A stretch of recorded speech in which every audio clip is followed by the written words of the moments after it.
మొత్తం డైరెక్షన్ అమ్మ దగ్గర నుండే రావాలి.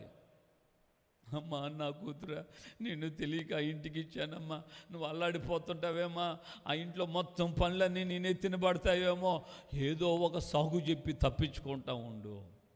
ఈరోజు నాన్న అలాంటి కుటుంబాలు లేకపోలేదు, అలాంటి తల్లులు కూడా లేకపోలేదు. కానీ ఇక్కడ మనం గమనిస్తున్న దేవదూత దిగి వచ్చి చెప్తున్న మాట ఏంటంటే, ఇదిగో ప్రభువే నీకు తోడుగా ఉన్నాడు. Praise the lord, hallelujah. So అలాంటి స్థితి మనకుంటే ఆశీర్వదించబడిన స్త్రీగా ఉంటాము. ఆమేన్. ఫస్ట్ మాట ఏంటంటే, నువ్వు స్త్రీలలో నువ్వు ఆశీర్వదించబడిన దానవు. ఎలా ఉంటే ఆశీర్వదించబడతాం? మొదటిగా కన్యత్వం కలిగి ఉండాలి. సెకండ్, దైవకు ప్రాప్తురాలుగా ఉండాలి, అంటే దీనత్వము కలిగి ఉండాలి. థర్డ్, దేవుడే మనకు తోడుగా ఉండేటట్లుగా మన జీవితాలు కొనసాగించబడాలి. ఆమేన్. చెప్పండి గట్టిగా ఆమేన్. హల్లెలూయా.